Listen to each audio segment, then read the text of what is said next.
Hristos a înălțat! Mă bucur să fiu cu dumneavoastră în momentele acestea din nou live. Ne pare rău că vremea este capricioasă, cum spunem noi, și acum ai soare, acum ai soare cu dinți. Dar noi am învățat că nu trebuie să fim copiii vremurilor, în sensul că trebuie să avem anumite lucruri care sunt în natura noastră, în viața noastră. Ele fac parte nu din ADN-ul nostru neapărat, ci, dacă vreți, din ADN-ul spiritual. Îmi pare rău că încă suntem în situația în care nu putem să ne vedem împreună decât pentru evenimente fericite sau mai puțin fericite, dar ne rugăm în continuare ca Dumnezeu să se îndure de țara noastră, de lumea întreagă și să ajungem din nou vremuri în care să putem să avem părtășia așa cum o știam noi dinainte. Mi-aș dori să nu fie totuși ca dinainte, ci să fie mai fierbinte, să fie mai profundă, să fie mai reală și binecuvântarea lui Dumnezeu să rămână peste noi. Sunt împreună cu Cici și cu fratele Nicu aici, Domnul să-i binecuvinteze. Nu putem decât 3, dar dacă 3 putem, îi mulțumim lui Dumnezeu că a promis că acolo unde sunt 2 sau 3 adunați în numele Lui, El este prezent. Și dacă sunteți acasă, 2 sau 3, sau sunteți doar o familie, ne rugăm ca Dumnezeu să fie cu dumneavoastră acolo și călăuzirea Lui să fie în continuare peste noi toți. Haideți să plecăm ființele noastre și să îi mulțumim lui Dumnezeu. Tatăl nostru care ești în ceruri, plecăm ființa noastră înaintea Ta și cu recunoștință pentru tot ceea ce ai făcut pentru noi. Îți spunem mulțumesc. Plecăm ființa noastră și îți spunem te iubesc. Îți spunem te slăvesc, te glorific. Ajută pe fiecare dintre noi să o facem din toată inima noastră. Îți mulțumim că într-o zi ca aceasta te-ai înălțat la cer ca să ne pregătești și nouă un loc. Pentru că acolo unde ești Tu, să fim și noi. Te rog pentru biserica locală și nu numai. Ca Tu să ne învrednicești. Să ajungem cu toți în locul acela unde ești Tu. Știm că va veni momentul acela. Îl așteptăm. Ajută-ne să spunem din toată inima: vino, Doamne, Iisus. Vă rog să-mi permiteți să citesc pentru sărbătoarea de astăzi din Cartea Faptele Apostolilor.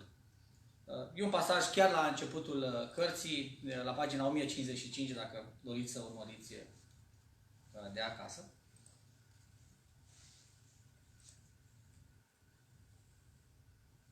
Faptele Apostolilor, capitolul 1. Teofile, în cea dintâi cartea mea am vorbit despre tot ce a început Iisus să facă și să învețe pe oameni. De la început până în ziua în care s-a înălțat la cer. După ce prin Duhul Sfânt dăduse poruncile sale apostolilor pe care i-a alesese. După patima lui li s-a înfățișat viu, prin multe dovezi, arătându-li se deseori, timp de 40 de zile și vorbind cu ei despre lucrurile privitoare la împărăția lui Dumnezeu. Pe când se afla cu ei, le-a poruncit să nu se depărteze de Ierusalim, ci să aștepte acolo făgăduința Tatălui, pe care le-a zis el: ați auzit-o de la mine. Căci Ioan a botezat cu apă, dar voi, nu după multe zile, veți fi botezați cu Duhul Sfânt. Deci apostolii, pe când erau strânși la oaltă, l-au întrebat: Doamne, în vremea aceasta ai de gând să așezi din nou împărăția lui Israel? El a răspuns: nu este treaba voastră să știți vremurile sau soroacele. Pe acestea Tatăl le-a păstrat sub stăpânirea sa. Ci voi veți primi o putere când se va coborî Duhul Sfânt peste voi și veți fi martori în Ierusalim, în toată Iudeea, în Samaria și până la marginile pământului. După ce a spus aceste lucruri, pe când se uitau ei la el, s-a înălțat la cer și un nor l-a ascuns din ochii lor. Și cum stăteau ei cu ochii pironiți spre cer, pe când se suia el, iată că li s-au arătat 2 bărbați îmbrăcați în alb. Și au zis: bărbați galileieni, de ce stați și vă uitați spre cer? Acest Iisus care s-a înălțat la cer din mijlocul vostru va veni în același fel, cum l-ați văzut, mergând la cer. Slăvit să fie Dumnezeu pentru cuvântul Său și pentru garanția că El va veni la fel cum a plecat. El este același ieri, astăzi și în veci. Rolul pe care Mântuitorul îl are astăzi, la dreapta Tatălui, este unul de a mijloci pentru noi. cu suspine negrăite, pentru ca în vremea pe care o avem de trăit în trup, fiecare dintre noi să ajungem la concluzia, să înțelegem, să practicăm. Probabil Evanghelia spune că dacă am crezut, lucrurile nu pot fi la fel ca și când n-am crezut. Foarte simplu până la urmă. Este albă sau neagră? Credem sau nu credem? Nu putem fi într-o stare așa de gri. Din păcate, lumea trăiește astăzi într-o stare din ce în ce mai gri și nu prea ne plac lucrurile care sunt foarte clare.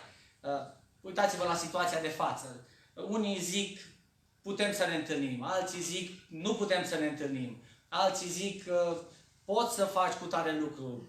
Alții zic, dimpotrivă, nu poți să-l faci.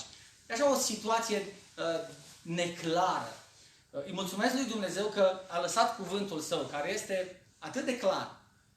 El nu se schimbă, El este același. Nu contează unde ne-am născut, nu contează limba în care îl citim. Cuvântul lui Dumnezeu are același sens. E adevărat că noi câteodată îl mai interpretăm ca să ne cadă nouă bine. Dar să ne păzească Dumnezeu ca să adăugăm ceva sau să scoatem ceva. Pentru că, să nu uităm, Biblia este și va rămâne cuvântul lui Dumnezeu. Spuneam duminică, în puține cuvinte, pentru că ploaia ne-a trimis acasă pe toți, să zic așa. E așa de bine că poți să te cercetezi tu singur.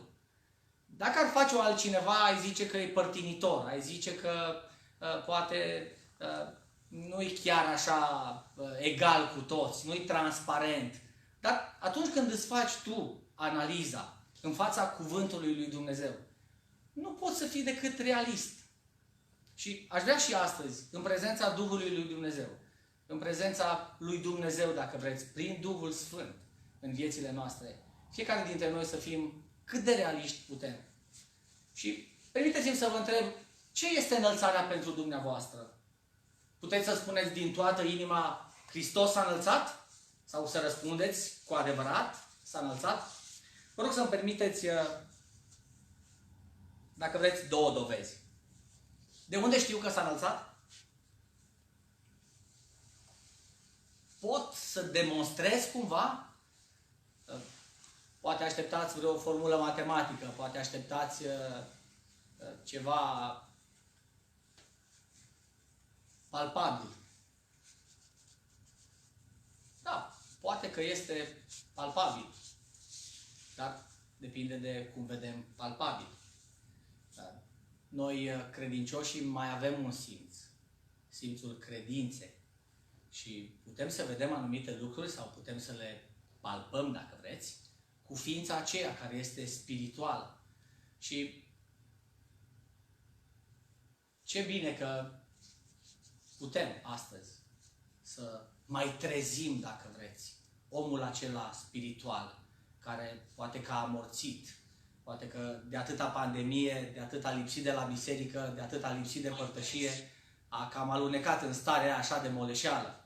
Și îl rog pe Dumnezeu prin Duhul Său cel Sfânt să ne trezească în momentele acestea de sărbătoare și să ne răspundem fiecare la întrebarea aceasta. De unde știu că s-a înălțat?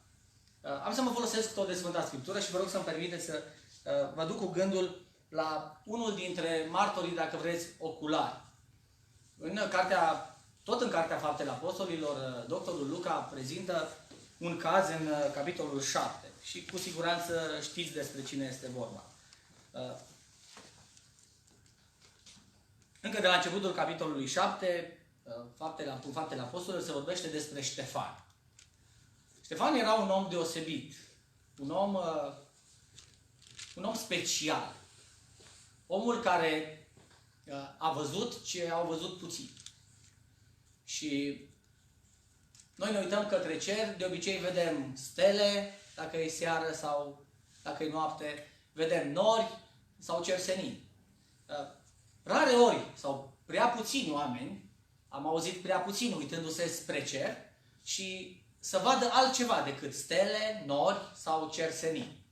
În Cartea Faptele Apostolilor citim despre un om care, în pragul morții și nu într-o moarte normală, ci într-o moarte violentă, omorât cu pietre de frații lui, care nu mai suportau, dacă vreți, modul în care omul acesta le spunea că trebuie să se pocăiască, că de pe vremea lui Moise Dumnezeu a vorbit și că tot vorbește și că oamenii sunt datori să-L asculte pe Dumnezeu și să ia o decizie. Într-un final, n-au mai suportat, spune Evanghelia, ceea ce Ștefan le spunea, așa încât s-au hotărât să-l ucidă cu pietre. În capitolul acesta, destul de lung, dacă dumneavoastră aveți timp acasă, timpul nu ne permite aici să îl citim în întregime, dar de la versetul 51 spune: oameni tari la cerbice, netăiați împrejur, cu inima și cu urechile. Voi totdeauna vă împotriviți Duhului Sfânt, cum au făcut părinții voștri, așa faceți și voi. Pe care din proroci nu i-au prigorit părinții voștri? Au omorât pe cei ce vesteau mai dinainte venirea celui neprihănit pe care l-ați vândut și l-ați omorât. Voi ați primit legea dată prin îngeri și n-ați păzit-o. Când au auzit ei aceste vorbe, îi tăia pe inimă și scrâșneau din dinți împotriva lui. Dar Ștefan, plin de Duhul Sfânt, și-a pironit ochii spre cer. A văzut slava lui Dumnezeu și pe Iisus stând în picioare la dreapta lui Dumnezeu. Și a zis: iată văd cerurile deschise și pe Fiul omului stând în picioare la dreapta lui Dumnezeu. N-am niciun motiv să nu-l cred pe Ștefan.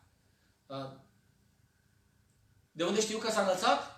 Pentru că într-o zi Ștefan, pe pat de moarte, dacă vreți, s-a uitat spre cer și a pironit ochii spre cer și l-a văzut pe Domnul Iisus, pe Fiul omului, stând la dreapta lui Dumnezeu în picioare. Dacă vreți, onorând credința acestui om. Domnul Iisus este tot acolo, la dreapta lui Dumnezeu. Și stă în picioare ori de câte ori cineva își pironește privirea spre cer. În credință. Dumnezeu să ne ajute pe fiecare dintre noi. Ori de câte ori ne ridicăm privirea spre cer. Să nu vedem doar un tavan câteodată fisurat și dăm repede ochii că trebuie să cineva să-l repare. Dumnezeu să ne ajute să ne uităm dincolo. Dincolo de cerurile cerurilor. Și noi astăzi, uitându-ne spre cer, să-L vedem pe Domnul Iisus stând la dreapta lui Dumnezeu în picioare. Suntem noi gata? Bărbați Galilee, pentru ce stați cu privirile ațintite spre cer? Dacă avem vreun motiv, este acesta. Că ne uităm la Fiul lui Dumnezeu, slăvit să fie El, care stă la dreapta lui Dumnezeu.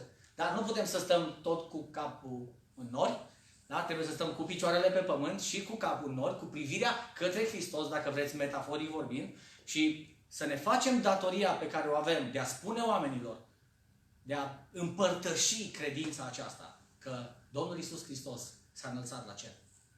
Și dacă martorul acesta este subiectiv, așa cum mărturiile pot fi, există și un martor de o altă natură, dacă vreți.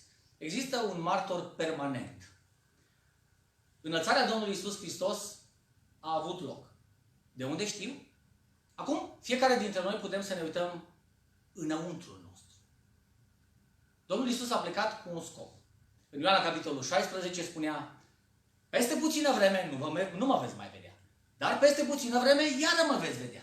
Și ucenicii nu prea înțelegeau. L-au întrebat: Doamne, ce vrei să ne spui? Domnul Iisus le-a explicat că peste puțină vreme are să se înalțe la cer, dar după aceea va trimite Duhul adevărului, pe Mângâietorul, care va fi permanent cu noi. Există un martor permanent. Au fost puțini. Știm de pe paginile Sfintelor Scripturi, am adus aminte sau ne-am adus aminte astăzi de unul, de Ștefan. Poate au fost și alte cazuri. Dar, dincolo de martorii aceștia oameni, există un martor de natură divină, dacă vreți, din partea Trinității. Dacă Dumnezeu este Tată, Fiu și Duh Sfânt, într-o zi, după ce Domnul Iisus s-a înălțat la cer, a trimis Duhul Sfânt. Și aș vrea în momentele acestea să te uiți în inima ta. Să vezi, s-a înălțat Hristos? Și dacă Duhul Sfânt locuiește în inima ta, poți să spui cu siguranță ca și Ștefan. Văd cerul deschis și pe Fiul lui Dumnezeu stând la dreapta Tatălui, pentru că prin Duhul mă pot uita la Dumnezeu, să-L văd acolo în toată splendoarea. Domnul Iisus s-a înălțat într-o zi ca astăzi acasă. El a plecat acolo de unde venise. Și promisiunea era că peste puțină vreme El va veni la fel și ne va lua ca să mergem și noi tot acasă. Apostolul Petru, conștient că suntem trecători, că suntem călători, spunea că noi nu suntem decât în trecere pe pământul acesta. Și să nu ne obișnuim prea mult. Îi mulțumim lui Dumnezeu, noi putem să-i mulțumim lui Dumnezeu că acum cu pandemia asta ne-a ajutat să ne mai dezlegăm de pământul acesta, cu toate că ne-am mai făcut noi rezerve, că da, de vom sta mai mult, dacă vine foametea, să avem și noi pe 3 luni, pe 6 luni, unii s-au asigurat că au pe mai multă vreme. Știți, să nu cădem în, dacă vreți, panta aia în care a căzut și bogatul. Țarina a dat Domnul și a rodit și el a zis: suflete, ai pentru mulți ani. Vă rog să nu vă uitați în cămară. Vă rog să nu vă uitați în cont. Așa, în momentele acestea, fiecare dintre noi să ne uităm în inima noastră și să vedem, putem să răspundem: Hristos s-a înălțat? Cu adevărat s-a înălțat? Și dacă Duhul lui Dumnezeu rezonează acolo în ființa noastră, în mintea noastră, în inima noastră, în ființa noastră întreagă, putem cu certitudine, cu siguranță să spunem: cu adevărat s-a înălțat. Ștefan a avut siguranță. S-a uitat către cer, a văzut cerul deschis, n-a mai contat ce au făcut ceilalți, ei erau disperați pentru că cineva le spunea adevărul într-o formă prea dură pentru ei. Poate că noi nu mai putem să spunem adevărul așa, avem așa un pumn în gură, ba dintr-o parte, ba din alta, câteodată ne băgăm noi pumnul în gură, ca să nu iese gândurile chiar așa cum, sau vorbele cum ar trebui să iese. Dar îl rog pe Dumnezeu să ne ajute pe fiecare dintre noi, cu credincioșie, cu putere, să spunem oamenilor adevărul. Și adevărul este că într-o zi Hristos s-a înălțat la cer. Și cerurile sunt deschise. Dacă vrei, astăzi, de ziua înălțării, poți să te uiți și tu. Frumos ar fi să facem și noi cum a făcut Ștefan. Să ne pilonim privirea către cer. Adică, știți cum e când ești în piloane? Nu te poți mișca. Nu cred că piloane se bat pe la acoperișul, dacă nu mă înșel eu. Cu niște cuie de alea mari, așa. Nu mai... Și gândiți-vă, adică pe la țară, nu știu acum, construcțiile astea moderne nu mai folosesc alte tehnici. Dar ține-o minte că pe acolo, pe la țară, mai vedeam niște cuie din alea mari și mă gândeam: oare astea la ce s-o folosi? La pironit acoperișul.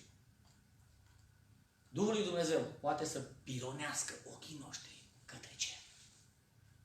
Nici în stânga, nici în dreapta, nimic să nu ne ia ochii de la acela care este la dreapta lui Dumnezeu, mijlocind pentru noi. Astăzi poți să fii și tu un martor. Dacă Ștefan a mărturisit, dacă Duhul lui Dumnezeu mărturisește permanent, zice acolo în Ioan că El dovedește că lumea este, nu va dovedi lumea păcătoasă. Ioan capitolul 16, haideți ca să nu greșesc. Ioan capitolul 16, de la versetul 5. Acum mă duc la Cel ce m-a trimis și nimeni din voi nu mă întreabă: unde te duci? Dar pentru că v-am spus aceste lucruri, întristarea v-a umplut inima. Totuși, vă spun adevărul, vă este de folos să mă duc. Căci dacă nu mă duc eu, mângâietorul nu va veni la voi. Dar dacă mă duc, vi-l voi trimite. Dovada că s-a înălțat Hristos este Duhul lui Dumnezeu pe care l-a trimis în inima ta. Dacă nu-l vezi, dacă nu-l recunoști, dacă nu-l identifici, Hristos pentru tine nu s-a înălțat. Spunem doar de pe buze: Hristos s-a înălțat, cu adevărat s-a înălțat. Aș vrea să ne uităm fiecare dintre noi în inima noastră și să identificăm Duhul lui Dumnezeu pe care Hristos l-a trimis. El va veni și va dovedi lumea vinovată în ce privește păcatul, neprihănirea și judecata. În ce privește păcatul, fiindcă ei nu cred în mine; în ce privește neprihănirea, fiindcă mă duc la Tatăl și nu mă veți mai vedea; în ce privește judecata, fiindcă stăpânitorul lumii acesteia este judecat.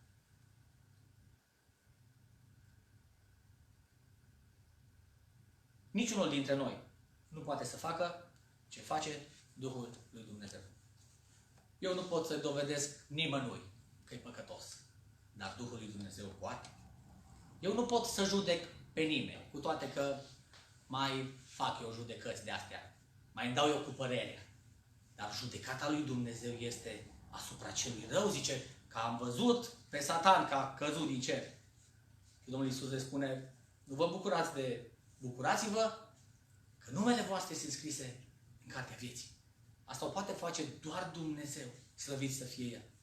Avem câteva lucruri care sunt certe, sunt sigure, într-o lume atât de incertă și atât de nesigură. Nici vremea nu ne mai ajută. Plecăm spre biserică, fericiți că e soare. Și imediat ce am luat prima curbă, se norează și plouă. Și e așa, parcă o întristare ne cuprinde și pe noi, așa cum i-a cuprins și pe ucenici, că Domnul Iisus s-a înălțat la cer. Dar le-a fost și ne este de folos și nouă. Pentru că dacă nu s-ar fi înălțat, nu ar fi trimis Duhul adevărului, Mângâietorul, care este cu noi permanent. Vrei un martor permanent? Duhul lui Dumnezeu este unul și ocular și permanent. Pentru că vine din prezența lui Dumnezeu. Cât timp a fost Domnul Iisus pe pământ, El a spus în continuu ucenicilor și nu numai. Eu vin de la Tatăl. Ce vă spun eu, vă spun de la Tatăl. Acum, El s-a întors la Tatăl, a trimis Mângâietorul, Duhul adevărului, care nu să-L înlocuiască, ci să-și facă rolul pe care nu-L avea Mântuitorul. El a venit ca să mântuie lumea de păcat, să plătească pentru păcatele noastre. Acum a venit Duhul lui Dumnezeu, care dovedește oamenilor că sunt în păcat, ca să-L accepte pe Iisus Hristos și plata păcatului pe care a făcut-o El. Dumnezeu lucrează într-un mod unitar. Într-o zi, toate lucrurile se vor sfârși. Și toți vom merge în locul pe care l-am ales. Cerul, ochii pioniți spre cer, sau pământul, că suntem cu ochii piloniți spre pământ. Aș vrea în momentele acestea fiecare dintre noi să alegem. E foarte simplu. Putem să alegem doar pământul acesta cu tot ceea ce oferă El. Sau putem să alegem într-o zi să mergem în Împărăția lui Dumnezeu. Acolo unde este Fiul lui Dumnezeu, la dreapta Tatălui. Bărbați Galileeni, pentru ce vă uitați? Hristos care a plecat, în același mod, se va întoarce. Nu știu care este credința ta, nu știu care este convingerea ta, nu știu cât de convins ești că Hristos s-a înălțat. Eu cred ce spune Evanghelia. Îl cred pe Ștefan, că într-o zi l-a văzut pe Domnul Iisus. Și cred mărturia Duhului Sfânt, care este în viața mea și în viața credincioșilor care s-au născut din nou prin Duhul Sfânt care a fost dat. Dumnezeu să ne binecuvinteze pe toți și să ne ajute într-o zi să moștenim cerul acela pe care îl vedem cu ochii pironiți în fiecare zi. Dacă sunt prea multe lucruri care ne opresc, aș vrea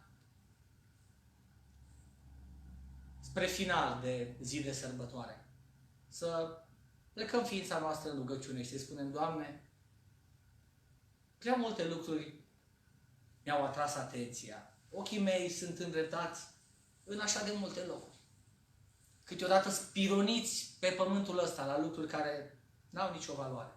Și ne dăm seama târziu că ne-am pironit ochii pe lucruri care nu valorează nimic. Aș vrea astăzi, prin credință, să schimbăm locul unde pironim ochii noștri.